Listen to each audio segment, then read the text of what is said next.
I like you must have a business card. Oh, well, yes, I do. Thank you. You do? At 13, you have your own business card. Okay, that's a nice start. I'll get in touch with you later. Sure. What do you do? Oh, well, mainly, I like to call myself a software and cognitive developer because I love developing with cognitive computing and artificial intelligence. I am an algorithmist. I love working with, designing, and implementing algorithms. I'm a keynote and TEDx speaker. I'm an author. I've written a book, and I'm working on another one about IBM Watson. And, of course, I'm also an IBM champion for cloud and honorary IBM cloud advisor. Where did Hang I on go a second. wrong? Someone just get me a flannel card down. Do you go to school? Well, I'm currently homeschooled in grade 8, going to grade 9 now. Wow. Okay, so your bright artificial intelligence is taking over the world. Is that fair to say?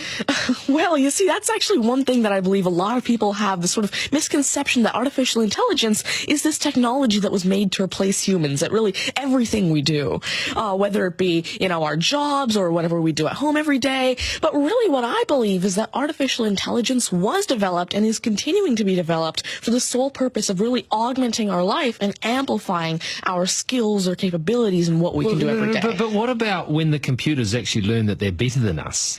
Well, you see, that's sort of called a singularity of artificial intelligence, at which point artificial intelligence has surpassed human intelligence to the point that we cannot control it. But really what I believe at this point, artificial intelligence, I won't go into the details right now since we're limited on time, but the thing is right now, artificial intelligence itself as a technology is so foolable and so primitive that either A, we won't reach that singularity point, or B, if we do, it's a very long ways off. Do you understand it, Mark? No. I couldn't. I wanted to take notes for the exam at the end of it. You lost them in the first sentence. Could I perhaps offer you a golf ball? There you go. Thank you very much. You do this YouTube channel, which you teach people. What is that all about, and who is your target audience? Yeah, sure. Now, I actually have a YouTube channel called Tanmay Teaches that I've been running for around 6 years now, and it has over 144 videos and now 22,000 subscribers. And so on it, I love to teach about computing, really programming, these algorithms that I develop, machine learning especially, math, science, and especially technologies like IBM Watson. Because, of course, I like to share my knowledge because I realize that there's this lack of resources for people to learn about technologies like AI, which is why I absolutely love sharing my knowledge through, of course, these YouTube videos, the books that I'm authoring, the keynotes that I have, and really Watson comes in here in such a great way because Watson allows me... What's Watson? Sure. Mark thinks he's a golfer, but what is Watson? Now, IBM Watson is essentially a cognitive system that allows developers to incorporate cognitive and machine learning into their applications without having to code in the actual intelligence.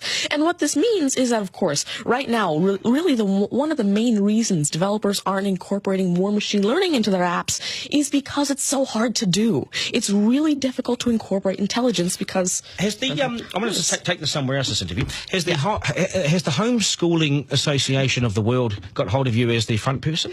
Oh, well, there is actually a Homeschooling Legal Defense Association, I believe, HSLDA in Canada, and I actually had a keynote for them last year in Niagara Falls. You're the poster boy for homeschooling, aren't you?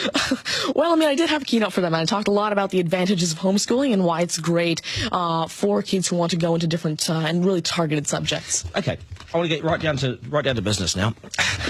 When did you realise you were bright and smarter than most?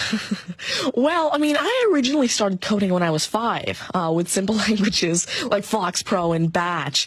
But eventually, at 9 years old, I had my very first iOS app accepted into the Apple App Store called T-Tables. But did your mum and dad do something to you between 0 and 5 that plugged you into the wall? What did they do to you? At 5 you were Are you smarter than your mum and dad, by the way?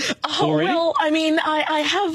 my dad used to work as a computer programmer, but he used to work with, simple, regular programming languages like FoxPro, Batch, a little bit of C, etc. But you see, now I'm really interested in artificial intelligence and how it can actually be implemented on all these different platforms. You'd be a nightmare to teach. You'd be an absolute nightmare to teach, wouldn't you? Because you'll be smarter than the lecturers. I never want to get in an argument with you, ever. But I would like to see you on a quiz show because I think you would nail that. Well, you see, there is one thing that I've been working on, and it's essentially an app called Ask Tanmay, an NLQA system. And so essentially, it's a system system that can take your natural language questions and answer them for you using Watson and artificial intelligence. And actually, the original reason why I made Ask Tanmay, there's an Indian version of the Who Wants to Be a Millionaire show called KBC, which I originally wanted Ask Tanmay to play. So that actually ties in quite a bit with what I wanted to do. It's nice to see you. Do you get, because you're homeschooling, you wouldn't go to school dances and things like that, would you? School socials and things? Do you go Oh, well, I actually used to be regularly schooled until grade 6. Right. Then I became homeschooled, and so, of course, I still do have my This is friends still from a school. victory for public schools. Take that golf ball Yep. and bring it back to me when you've actually worked out a way in which it'll always go straight. Because I think you could do it. Technically, using a genetic algorithm or something like I that. knew there'd be an answer. I knew there'd be an answer. Hey, it's brilliant to meet you. You're a complete inspiration. Thank you. And I hope my son was watching, a 7-year-old son. Message to Buster Garner, you got work to do, mate.